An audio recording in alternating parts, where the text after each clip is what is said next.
Now let's begin. Aaron Owens had learned to find peace in the small things. The way his 6-year-old daughter Charlotte giggled when he made pancakes shaped like rabbits. The afternoon light filtering through the windows of his modest woodworking shop. The smell of cedar and oak as he carved furniture that would outlive him. For 3 years, this had been his life, quiet, deliberate, far removed from the world he'd left behind. He stood at his workbench that Tuesday morning, running sandpaper along the curved arm of a rocking chair, when his phone buzzed. The screen showed Diane's number. His ex-wife rarely called anymore, not since the divorce 2 years ago. Their communication had dwindled to brief text exchanges about Charlotte's pickup times. Diane. Aaron. Her voice was tight, strained. I need to tell you something. Dad's taking Charlotte to Vermont for 2 weeks. We're leaving tomorrow. His hand stilled on the wood. What are you talking about? I have her this weekend. It's in the custody agreement. Plans changed. There was something hollow in her tone, rehearsed. This is a family matter. She needs time with her grandfather. Her grandfather? Aaron set down the sandpaper, his jaw tightening. Patrick Roberts hasn't spent 2 consecutive hours with Charlotte since she was born. What's really going on?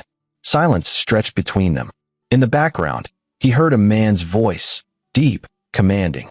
Patrick, Dad thinks it's best, Diane finally said. Charlotte needs stability, and with your situation, he wants to make sure she's taken care of. My situation? Aaron's voice remained level, but his knuckles whitened as he gripped the edge of the workbench. I run a successful business. I've never missed a support payment. I've never been late for a pickup. What exactly is my situation? You make furniture, Aaron. The words came faster now, less rehearsed. Dad's concerned about her future, about what kind of life you can really provide. And there it was. Patrick Roberts, real estate mogul, with his waterfront properties and country club memberships, had finally decided to play the wealth card. Aaron had expected this, just not so blatantly. Put him on, Aaron said quietly. Aaron, don't. Put him on. The phone rustled. Then Patrick's voice filled the line, smooth and satisfied. Aaron, good to hear from you. You're not taking my daughter anywhere. Patrick chuckled, the sound like ice in expensive scotch. I'm not taking her. My daughter is taking her. Diane has full discretion over Charlotte's schedule during her custody time. Check your agreement. Aaron's mind raced through the document he'd signed 2 years ago. Patrick was technically right. There was flexibility built in for unexpected circumstances during each parent's designated time. 2 weeks in Vermont isn't an unexpected circumstance, Aaron said. It's a deliberate attempt to disrupt the custody arrangement. Sue me if you want. Patrick's voice turned sharp, amused. You'll never afford a lawyer good enough to win. And frankly, Aaron, maybe it's time we revisited the custody situation entirely. Charlotte deserves better than weekends in a sawdust-filled workshop. The line went dead. Aaron stood in the silence of his shop, surrounded by half-finished furniture and the life he'd carefully constructed. 3 years ago, he'd walked away from everything. The reputation, the cases, the identity that had consumed him. He'd wanted peace. He'd wanted to be present for Charlotte in a way his own father never was. But Patrick Roberts had just made a critical mistake. He didn't know who Aaron Owens really was.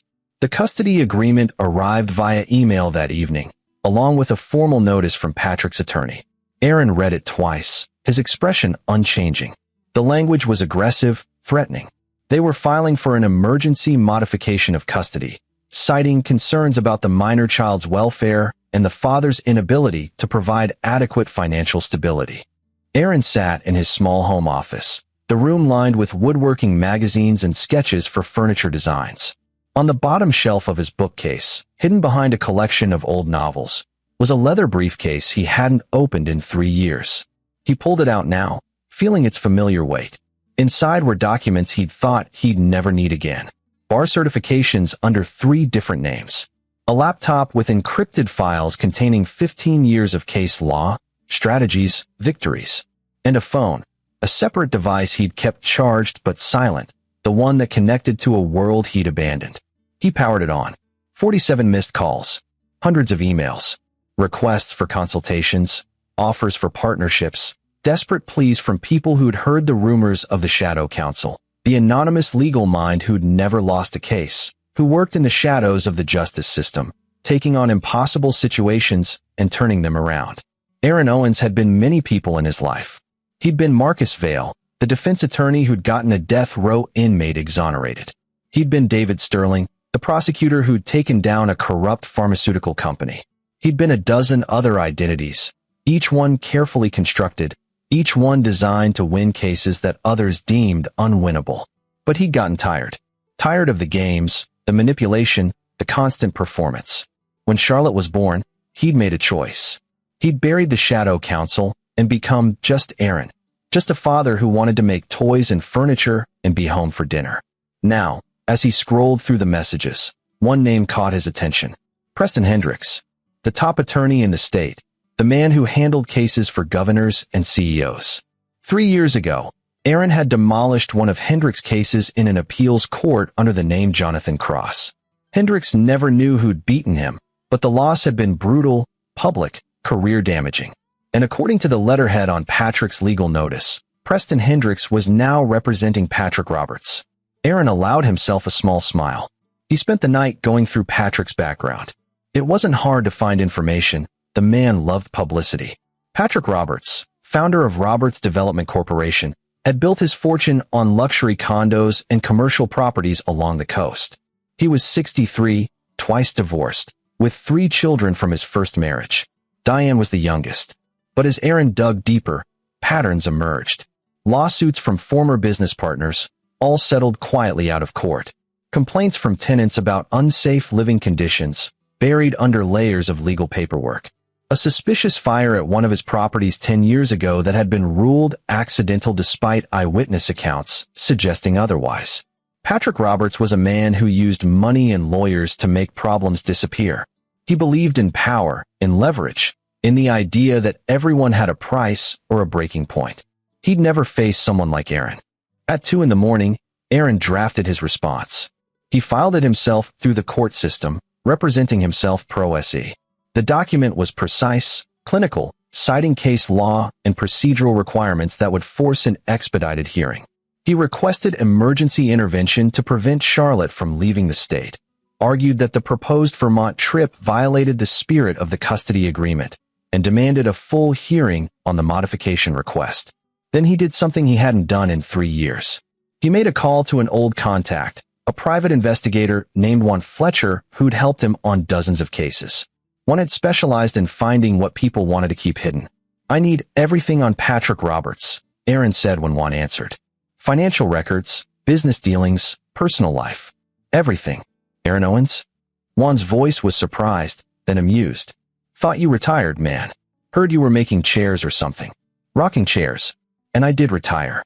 Aaron looked at the photo of Charlotte on his desk, her gap-toothed smile, her eyes bright with trust.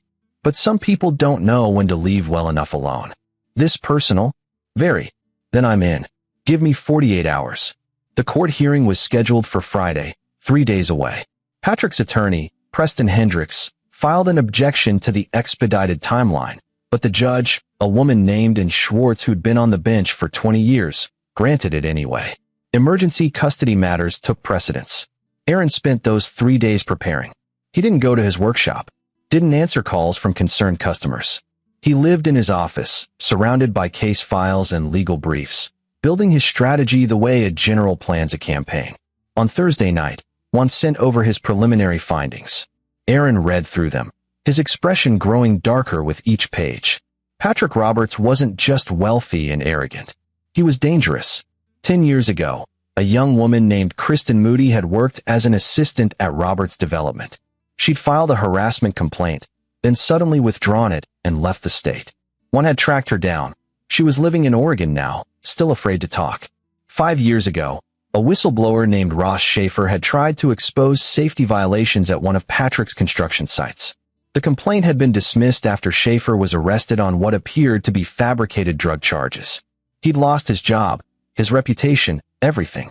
And 3 years ago, just before Aaron's divorce from Diane, Patrick had personally intervened in a business dispute where a former partner, Leo Christensen, had threatened to sue over unpaid profits. Leo had backed down after his teenage son was mysteriously assaulted outside their home. No arrests were ever made. Patrick Roberts didn't just win. He destroyed anyone who challenged him.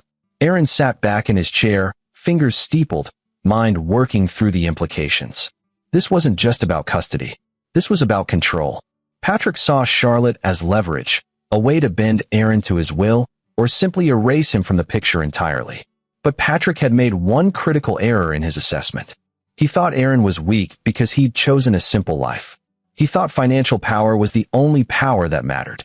Tomorrow, in that courtroom, Patrick Roberts would learn exactly how wrong he was. The courthouse was an imposing granite structure in downtown Portland, all marble columns and echoing hallways that seemed designed to intimidate. Aaron arrived early, wearing his only suit, a simple charcoal gray he'd bought for his father's funeral years ago. He carried a single leather portfolio and a calm expression that revealed nothing. Preston Hendricks arrived 20 minutes later with an entourage. 2 junior associates, a paralegal carrying boxes of files, and Patrick Roberts himself, dressed in a $1,000 suit and radiating confidence. Diane walked beside her father, her eyes downcast, looking smaller than Aaron remembered. They gathered in the hallway outside courtroom 4. Patrick saw Aaron and smiled, the expression predatory. "Representing yourself?" Patrick said loud enough for others to hear. How quaint. This should be over quickly. Aaron didn't respond.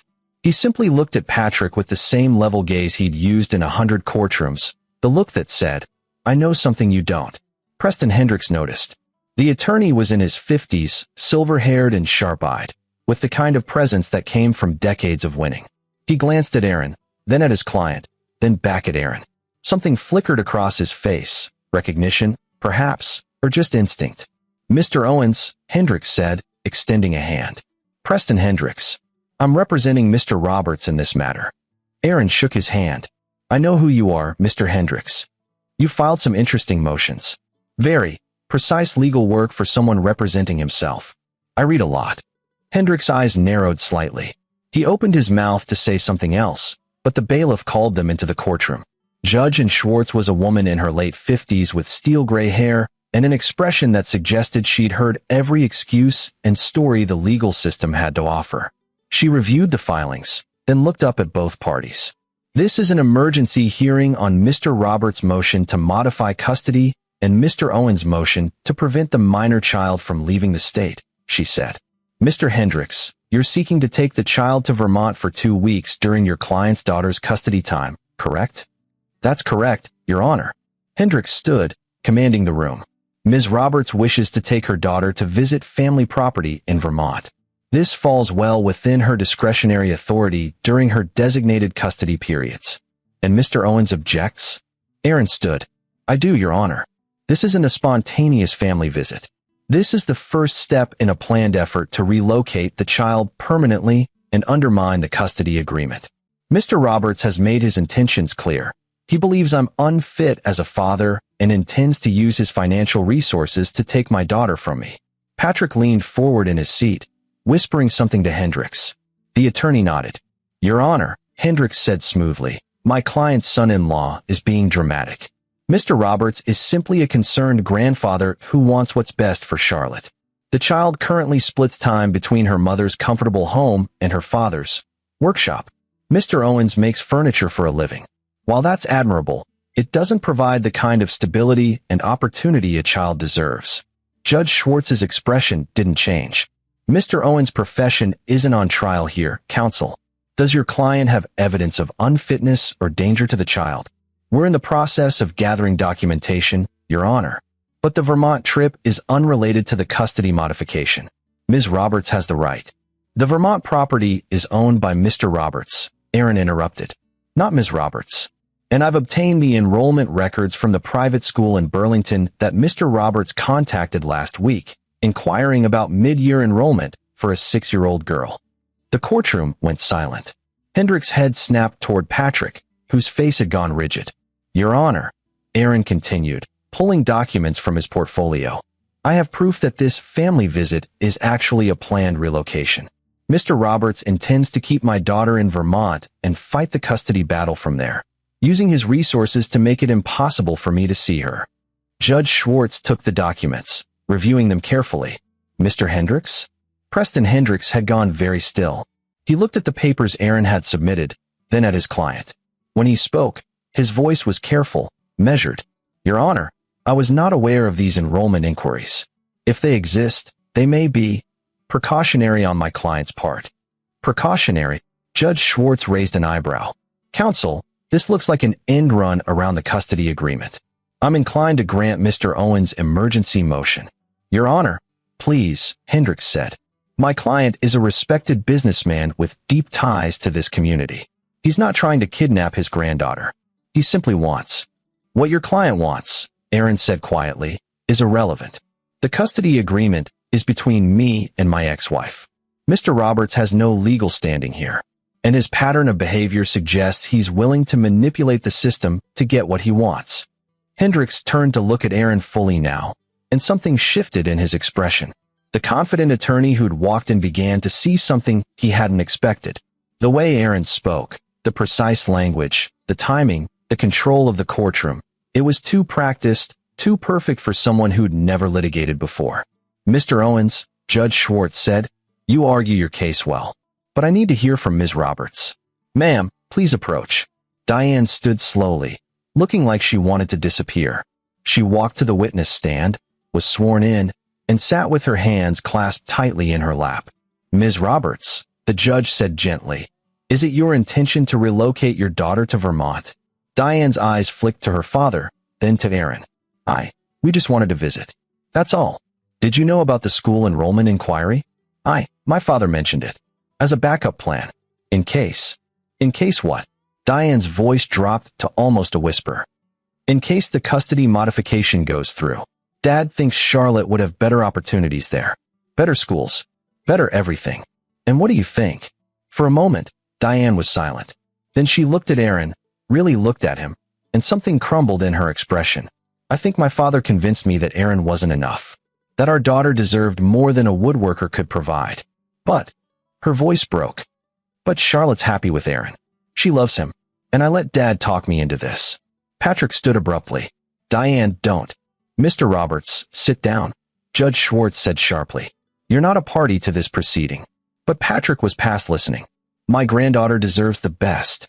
Not some burned-out dropout who plays with wood all day. Burned out. Aaron's voice cut through the courtroom, quiet, but with an edge that made everyone turn. He looked directly at Patrick Roberts, and for the first time, allowed a hint of something dark and dangerous to show in his eyes. Is that what you think I am? I know exactly what you are, Patrick sneered. A failure. A man who couldn't hack it in the real world. Aaron smiled then, cold and precise. Mr. Roberts, do you know what I did before I became a woodworker? I don't care. You should. Aaron turned to Hendricks. Counselor, you look like you're starting to suspect something. Do you want to tell your client? Or should I? Preston Hendricks had gone pale. He was staring at Aaron like he'd seen a ghost, pieces falling into place in his mind. You can't be. Can't be what? Patrick demanded. Your Honor, Hendricks said, his voice suddenly unsteady. I need to request a brief recess. Denied, Judge Schwartz said, leaning forward with interest. Mr. Owens, please continue. Aaron reached into his portfolio and pulled out a document. Mr. Hendricks and I have met before, in a manner of speaking. 3 years ago, he represented a pharmaceutical company in an appeals case. The opposing counsel was listed as Jonathan Cross. That was me. The courtroom erupted in whispers. Preston Hendricks sank into his chair, his face ashen. Before that, Aaron continued, his voice carrying easily through the room. I was Marcus Vale, David Sterling, and half a dozen other identities. I specialized in impossible cases. I worked in the shadows because I didn't care about credit or fame. I cared about winning. The legal community called me the Shadow Counsel. In 15 years, I never lost a case. Patrick Roberts stared at him, comprehension dawning slowly, like a man watching his world collapse. I retired 3 years ago, Aaron said. I wanted peace. I wanted to be present for my daughter. I thought that part of my life was over. He looked directly at Patrick. But you made a mistake, Mr. Roberts. You threatened to take my daughter from me. You challenged me to a legal fight, assuming I couldn't afford to win. He stepped closer to Patrick's table, his voice dropping to something cold and final. I am the fight. And this. He gestured around the courtroom. This is just the beginning. You wanted to discuss custody in court? Let's discuss it. Let's discuss everything. Judge Schwartz rapped her gavel once. Mr. Owens, I'm granting your emergency motion. The child will not leave the state. As for the custody modification, she looked at Patrick Roberts with an expression of pure disdain. I'm dismissing that motion with prejudice. This hearing is adjourned. As the room cleared, Preston Hendricks approached Aaron in the hallway, away from his client. I should have known, Hendricks said quietly. The filings were too perfect. Too strategic. You played me. I didn't have to play you, Aaron said. Your client's arrogance did that. I just showed up. What happens now? Aaron's expression was unreadable. Now? Now I make sure Patrick Roberts understands the consequences of threatening my family. You should probably advise him to drop this entire matter and walk away. He won't. You humiliated him in there. I know. Aaron's smile was thin and dangerous. That's what I'm counting on. Preston Hendricks looked at him for a long moment, then shook his head. I've been practicing law for 30 years. I thought I'd seen everything. You have, Aaron said. You just didn't recognize it until now. As Hendricks walked away, Aaron turned to find Diane standing nearby, tears streaming down her face.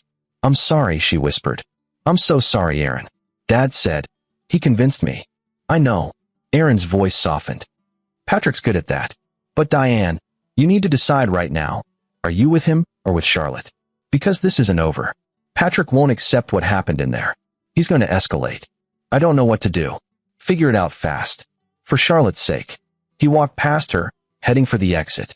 Outside, in the bright afternoon sun, Aaron felt the familiar weight settling back onto his shoulders. The weight of being someone other than just a simple woodworker. The weight of the battles ahead. Patrick Roberts thought this was about money and power. But he'd just declared war on someone who understood a different kind of power entirely.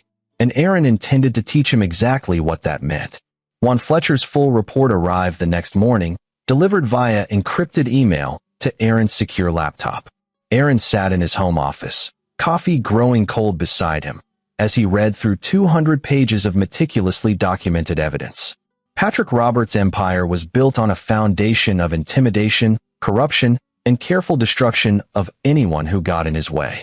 But one had found something else, a pattern that Aaron recognized from his years as the Shadow Counsel. Patrick didn't just crush his enemies. He enjoyed it. There was a psychological profile here, a man who needed to dominate, to prove his superiority at every turn.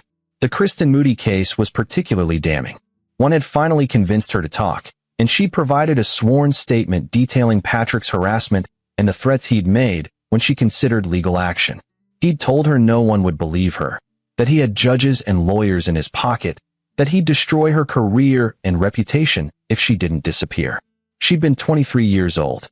Ross Schaefer's story was even worse. The whistleblower had been trying to expose that one of Patrick's construction sites had been using substandard materials, risking the safety of future residents. Patrick had framed him for drug possession, planted evidence, and used his connections in the police department to make it stick. Schaefer had spent 6 months in jail before the charges were quietly dropped, but by then, his life was ruined. And Leo Christensen, the former business partner, one had found hospital records for his son, a 17-year-old boy who'd been beaten so severely he needed reconstructive surgery on his jaw. The assault had happened 2 days after Leo threatened legal action against Patrick. No arrests, no suspects, but a clear message. Aaron sat back, his jaw tight. This wasn't just about custody anymore. Patrick Roberts was a predator who'd been operating unchecked for decades, using wealth and fear to stay untouchable. The Shadow Counsel had taken down people like this before, but always carefully, always through the legal system, always playing by at least some of the rules. This time felt different. His phone rang. An unknown number, but Aaron answered it. Mr. Owens? The voice was unfamiliar, professional. My name is Isaac Pierce. I'm an attorney representing Mr. Patrick Roberts in a new matter. My client wishes to file a civil lawsuit against you for defamation and emotional distress resulting from false allegations made in court yesterday. Aaron almost laughed. Patrick's suing me for telling the truth about his school enrollment inquiries. Among other things, my client feels you intentionally misrepresented his intentions to damage his reputation. Your client committed perjury through his daughter and attempted to circumvent a legal custody agreement. Tell him to bring the lawsuit. I'd be happy to put him under oath and ask him about Kristen Moody, Ross Schaefer, and Leo Christensen. There was a pause. I don't know what you're talking about. Your client does. Ask him. Then ask yourself if you really want to represent someone like Patrick Roberts. Aaron hung up.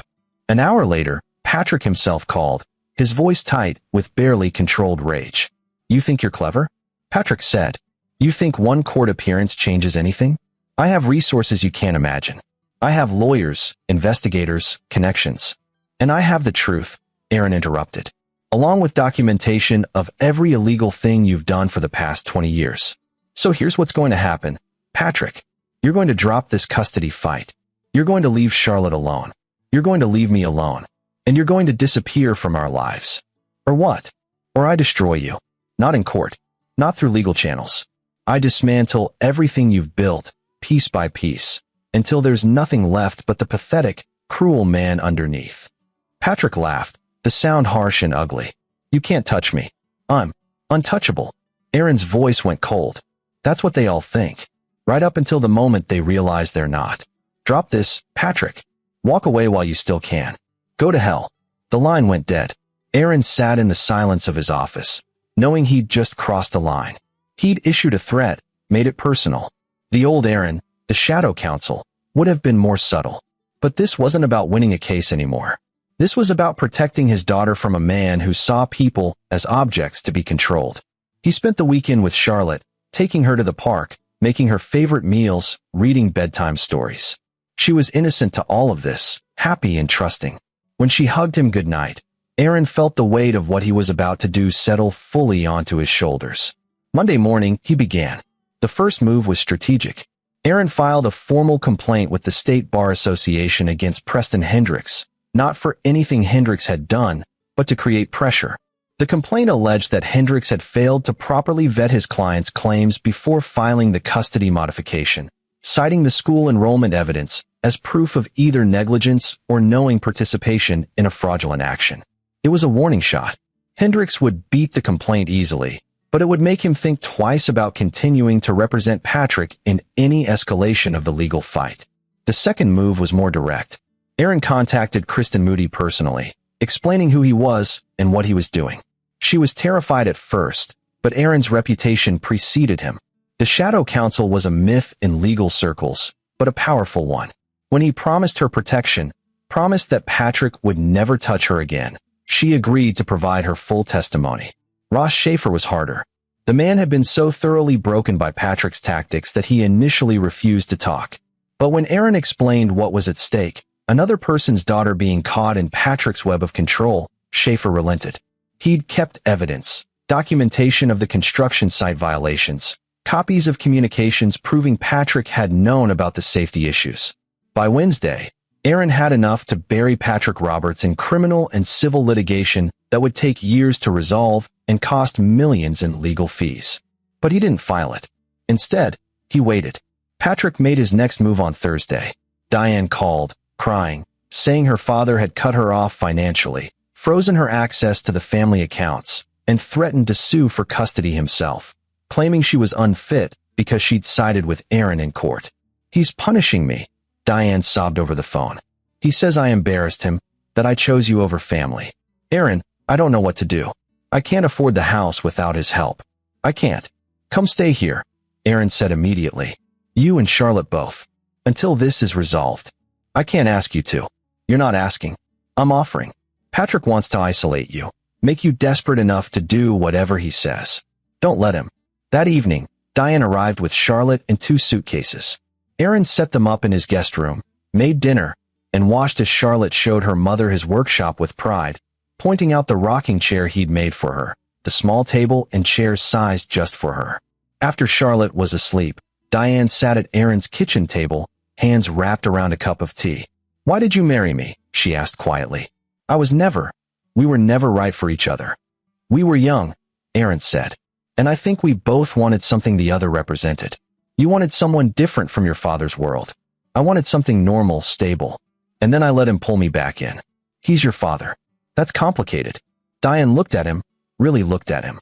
When we were married, you never talked about your work. I knew you were some kind of lawyer, but you always changed the subject. I thought you were ashamed of failing, of not being successful like Dad. I was hiding, Aaron admitted. The shadow counsel couldn't have a public life. And I was tired of that existence. I wanted to be someone real. Are you still hiding? Aaron thought about that. No, not anymore. Patrick made sure of that. What are you going to do to him? What needs to be done? Diane set down her tea, her expression troubled. He's my father, Aaron. Whatever he's done, whatever he is, he's still my father. I know. And that's why you should stay here, stay out of it. Let me handle this. I can't just. Yes, Aaron said firmly. You can. For Charlotte's sake, you can step back and let me protect both of you. That's what I should have been doing all along. On Friday, Patrick's new attorney, Isaac Pierce, filed the defamation lawsuit as promised. But Aaron had been expecting it. He immediately filed a countersuit, not just defending against the defamation claims, but launching a comprehensive legal assault. He sued Patrick for harassment, for intentional infliction of emotional distress, for violating the custody agreement, and for fraud in his attempt to relocate Charlotte. Each claim was backed by meticulous documentation. Each allegation was carefully worded to be defensible and damaging. Aaron had learned long ago that lawsuits weren't just about winning. They were about pressure, about creating multiple fronts that forced your opponent to fight on terrain they didn't control. Within hours of filing, Aaron's phone rang. Preston Hendricks. You're making a mistake, Hendricks said without preamble. Am I? Patrick Roberts is vindictive. You're backing him into a corner. Good. That's where I want him. Aaron, can I call you Aaron? Hendricks' voice shifted, becoming almost pleading. I've looked into your history. All of it. I know what you're capable of. But Patrick doesn't. He just sees you as another obstacle to crush. He's going to come after you with everything he has. Let him. You have a daughter to think about. That, Aaron said coldly, is exactly what I'm thinking about. Patrick threatened her. Everything that happens now is his choice. He can end this anytime by walking away. He won't. Then he'll learn the hard way. Hendricks was quiet for a moment. I'm withdrawing from his case. I won't be part of whatever's coming. Smart choice. After Hendricks hung up, Aaron sat back and allowed himself a moment of satisfaction. Patrick was now down his best attorney, facing multiple lawsuits, and, if Aaron had read the situation correctly, starting to panic. The trap was working. By Monday of the following week, Patrick Roberts had burned through 3 attorneys. The first, Preston Hendricks, had withdrawn. The second, Isaac Pierce, had lasted 2 days before resigning after reviewing Aaron's countersuit and realizing the scope of evidence against his client. The third, a criminal defense attorney named Chad Lynch, had taken the case for an astronomical retainer and was now discovering exactly why the previous lawyers had fled. Aaron knew this because he'd made it his business to know everything about Patrick's legal team, his finances, his movements. He'd activated old contacts, investigators, and information brokers he hadn't used in years. The Shadow Counsel network had been dormant, but it hadn't disappeared. On Tuesday morning, Aaron received a package via courier. Inside was a flash drive and a handwritten note. Thought you might find this interesting. MV. Marcus Vale. One of Aaron's old aliases, but the signature was real. It was from Miguel Carter, a forensic accountant who'd helped Aaron on white-collar cases years ago. Miguel had clearly heard that the Shadow Counsel was back in action. Aaron plugged in the flash drive. It contained Roberts Development Corporation's internal financial records for the past decade. Records that should have been confidential, protected by attorney-client privilege and corporate security. But Miguel had always been exceptionally good at his job. Aaron spent the next 12 hours analyzing the data. What he found was devastating.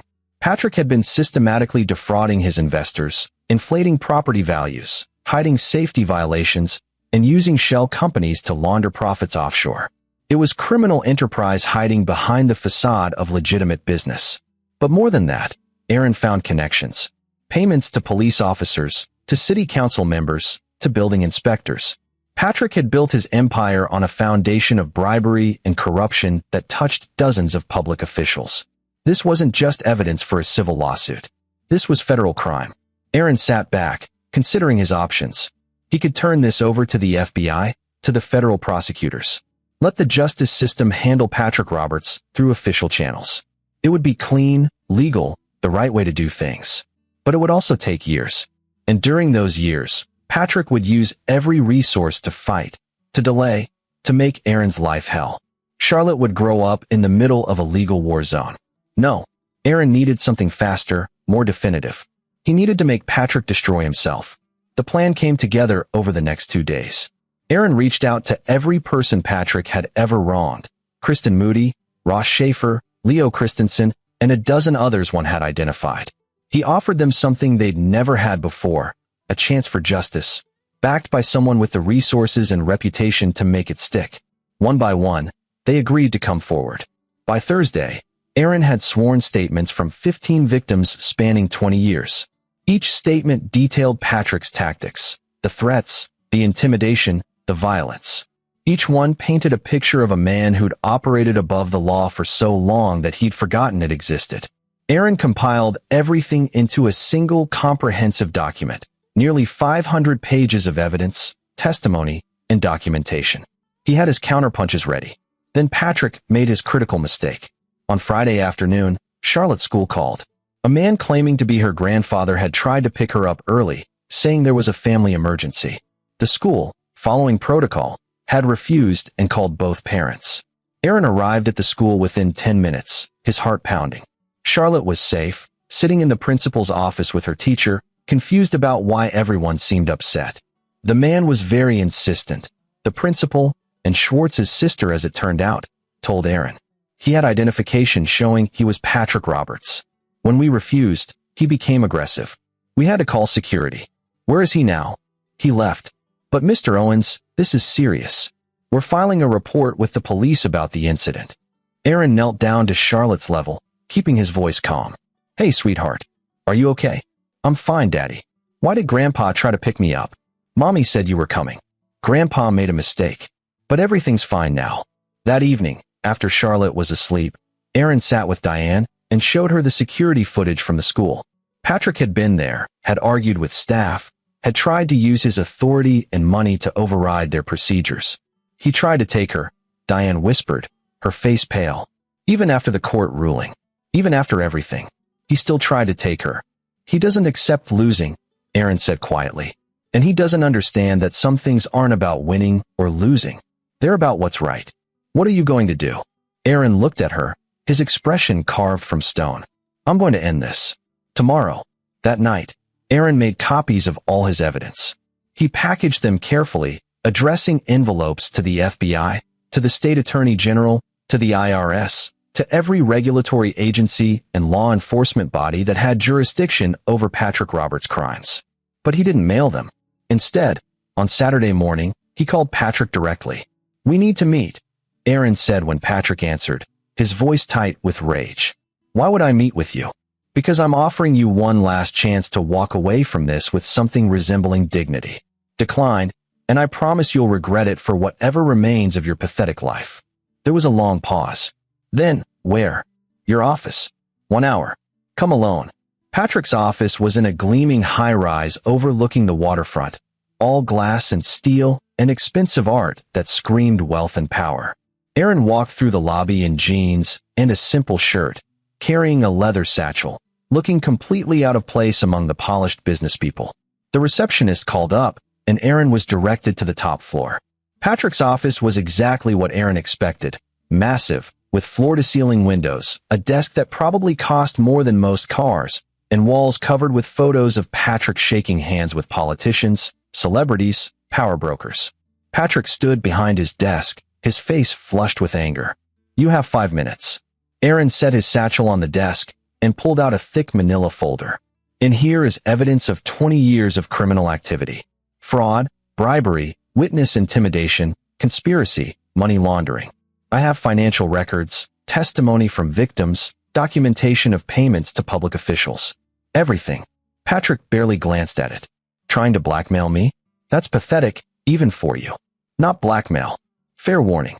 Aaron pulled out another folder. This contains evidence that you attempted to abduct my daughter yesterday, in violation of a court order. That's a felony, Patrick. That's prison time. I tried to pick up my granddaughter from school. That's not abduction. You tried to take her after a court explicitly prohibited you from interfering with custody. You tried to override school protocol using intimidation. And you did it because you can't accept that you lost. Patrick's jaw tightened. I haven't lost anything. You've lost everything. You just don't know it yet. Aaron pulled out a third folder. These are letters addressed to every federal and state agency with jurisdiction over your crimes. I can mail them today, start an investigation that will destroy Robert's Development Corporation, and put you in prison for the rest of your life." He paused, letting that sink in. "Or," Aaron continued, "you can sign this." He slid a document across the desk. Patrick picked it up, scanning it quickly, his face darkening with each line. "You want me to sign over custody rights? Agree to never contact Charlotte again? Pay reparations to people I don't even know?" Patrick threw the document down. "This is insane. This is justice. For Kristen Moody, who you harassed and threatened. For Ross Schaefer, who you framed and destroyed.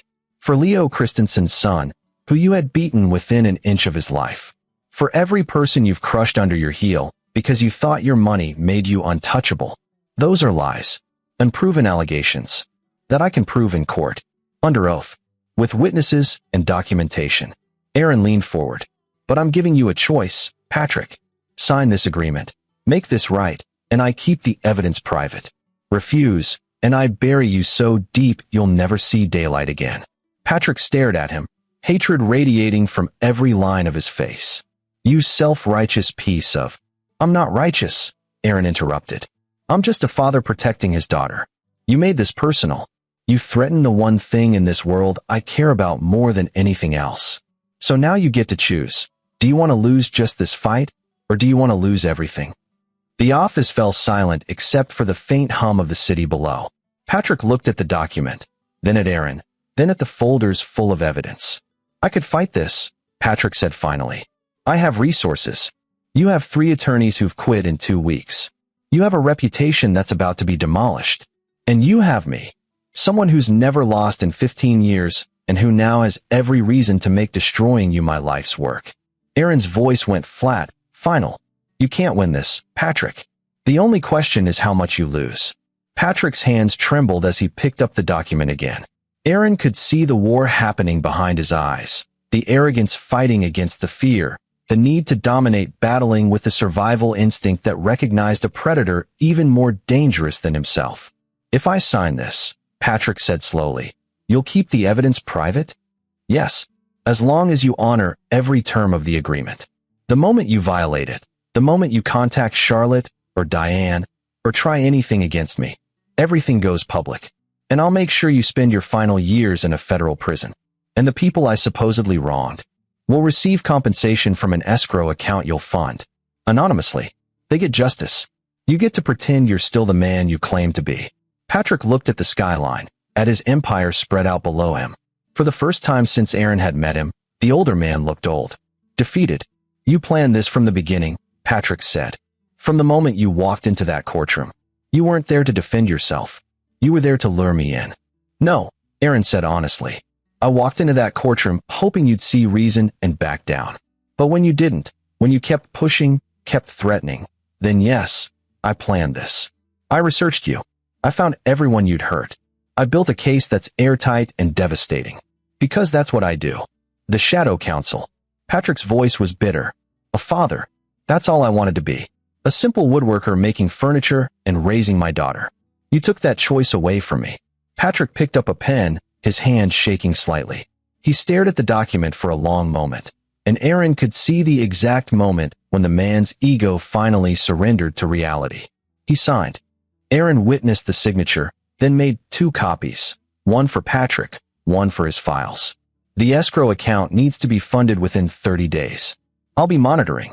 And Patrick," Aaron paused at the door, "if you ever come near my daughter again, the agreement is void and all of this becomes public. Are we clear?" Patrick didn't answer, just stared out his window at the city he'd ruled for so long. Aaron walked out, carrying the signed agreement, feeling both victory and something darker, the knowledge that he'd just used every tool at his disposal, legal and otherwise, to force a man into submission. The Shadow Counsel might have retired, but his methods hadn't changed. 3 weeks later, Aaron sat in his workshop, running his hand along the smooth surface of a new rocking chair he'd built. It was cherry wood this time, with delicate carved details along the armrests, birds in flight, reaching for the sky. Charlotte played nearby, building a castle with wooden blocks Aaron had made for her. Diane was in the kitchen of Aaron's house where she and Charlotte had stayed, making dinner. It was a strange new normal, but it was working. The escrow account had been funded. Aaron had verified it personally, then worked with Juan Fletcher to ensure each of Patrick's victims received their compensation. Kristen Moody had cried when she received her check and the letter explaining that her abuser had finally faced consequences. Ross Schaefer had used his money to start a new business, a fresh chance at life. Leo Christensen had paid for his son's remaining medical bills and still had enough left over to secure his family's future. Preston Hendricks had called 2 days ago, ostensibly to check in, but really to satisfy his own curiosity. I've never seen anyone dismantle an opponent that thoroughly without a single formal hearing, Hendricks had said. Patrick Roberts is a shell of himself. He's withdrawn from his company, handed control to a board, and apparently spends his days at his estate, barely leaving. Good, Aaron had replied simply. Was it worth it? Coming out of retirement, exposing yourself? Aaron had thought about that. A wise man once told me that the law isn't about winning. It's about justice. Sometimes you get both. Sometimes you have to choose. And which did you choose? Both. For my daughter's sake. Now, watching Charlotte laugh as her block castle toppled, and she started rebuilding it with determined concentration, Aaron felt certain he'd made the right choice. Diane appeared in the workshop doorway. Dinner's ready. Charlotte, go wash your hands. As Charlotte ran past, Diane lingered. I got a call from my father today. Aaron's hand stilled on the wood. What did he want? To apologize. To me, anyway. He sounded broken. Said he was wrong. That he'd lost perspective. That his need to control everything had cost him the people who mattered most. Do you believe him? Diane was quiet for a moment. I don't know. Maybe he means it. Maybe it's just another manipulation. But either way, I told him I needed distance. That I couldn't have him in my life, or Charlotte's life, until I figured out who I was without his influence. That's brave. It's terrifying. She smiled sadly. But necessary. You were right, Aaron. About a lot of things. I let him control me for so long that I forgot how to make my own choices. You're making them now. Because you showed me it was possible. Because you stood up to him when no one else would. She paused. The divorce, that was my father's idea too. He convinced me you were holding me back, that I deserved someone more ambitious, more successful. I was so stupid. You were influenced by someone you trusted. That's not stupid. That's human. Diane looked at him with an expression Aaron couldn't quite read. Do you think, could we ever? No, Aaron said gently but firmly. We're good co-parents now. Good friends, maybe. But we can't go back, Diane. Too much has happened. She nodded, unsurprised. I know. I just needed to hear it. She turned to leave, then stopped. Thank you, Aaron. For protecting Charlotte. For protecting me, even when I didn't deserve it. After she left, Aaron sat alone in his workshop, surrounded by the furniture he'd built and the life he'd chosen. The Shadow Council was still there, still part of him, but he didn't have to be that person all the time. He could be both, the strategic mind who'd taken down a corrupt businessman, and the father who made wooden toys for his daughter. The phone rang. An unknown number, but Aaron answered it anyway. Mr. Owens? My name is Sergio Fink. I'm an attorney in Seattle. I've heard stories about someone called the Shadow Council. I have a client who's being destroyed by a corrupt corporation, and every lawyer I've consulted says the case is unwinnable. I was hoping. Aaron looked at Charlotte through the window, watching her set the table carefully, placing napkins just so. He thought about the agreement with Patrick, about the evidence locked away in his safe, about the balance he was trying to maintain. I'm retired, Aaron said. I understand. But this case, the corporation is targeting my client's custody of his children. They're using their resources to paint him as unfit, just because he tried to expose their wrongdoing. His kids are 7 and 9. Mr. Owens, I wouldn't call if I wasn't desperate. Aaron closed his eyes. Custody. Children. Another Patrick Roberts in different form. Send me the case files, he heard himself say.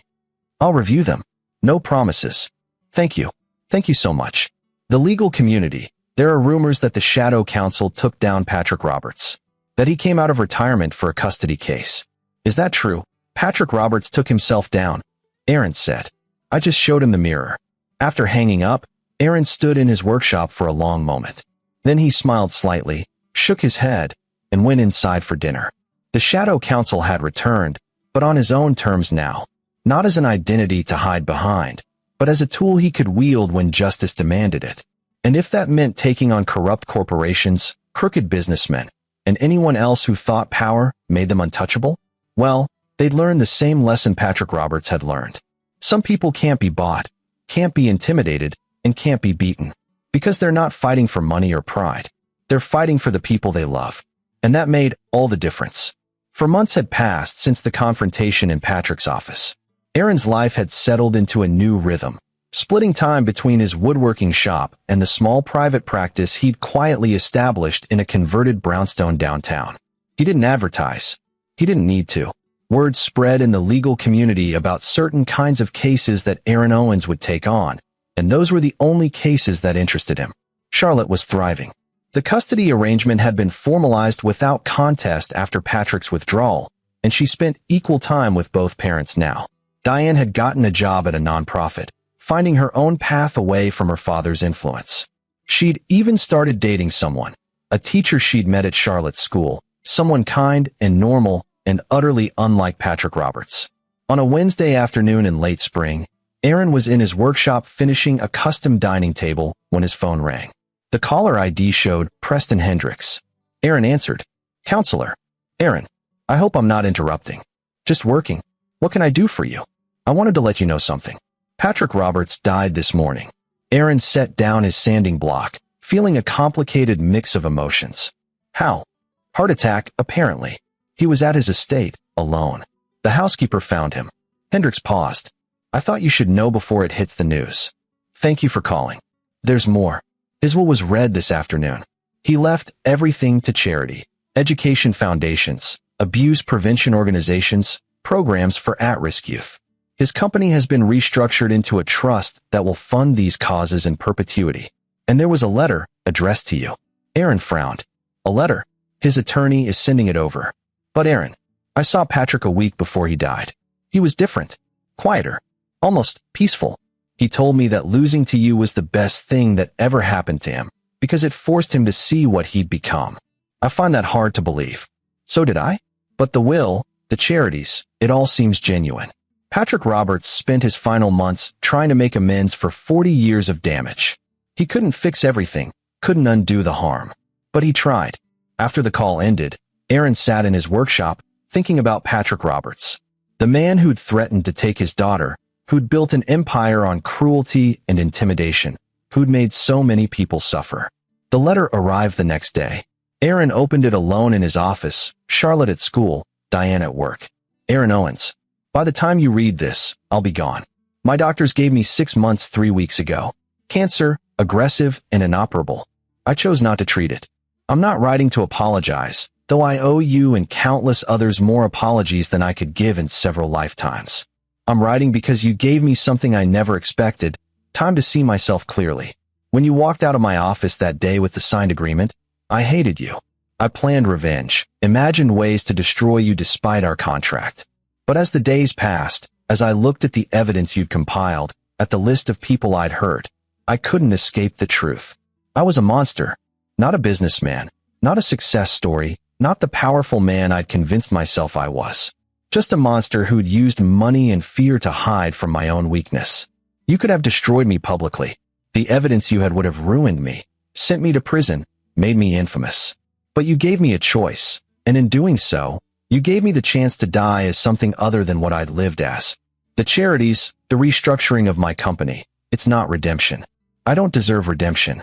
But it's something. A final act that might do some good, even if it can undo the harm. Thank you for being the father I never was. Thank you for protecting your daughter the way I should have protected mine. And thank you for showing me, at the very end, what real strength looks like. It was never about the money or the power. I know that now. Patrick Roberts. Aaron read the letter twice, then carefully folded it and placed it in his desk drawer. He felt no satisfaction, no sense of victory, just a weary understanding that some battles were more complicated than they appeared. Patrick Roberts had been a villain, had hurt people, had earned every consequence Aaron had delivered. But he'd also been human, capable of change even at the end. That evening, Aaron told Diane about Patrick's death over dinner at her apartment while Charlotte played in her room. He left everything to charity, Aaron explained. Apparently spent his final months trying to make amends. Diane was quiet for a long moment, tears sliding down her cheeks. I didn't know he was sick. He never told me. I don't think he told anyone. Should I feel sad? She wiped her eyes. He was my father, but he was also everything you exposed him to be. Is it wrong that I mostly feel relieved? No, Aaron said gently. It's complicated. He was both the man who raised you and the man who tried to steal your daughter. You can feel however you feel. Did he suffer? At the end. Aaron thought about that, about the letter, about the choices Patrick had made in his final months. I think he made peace with it, as much as someone like him could.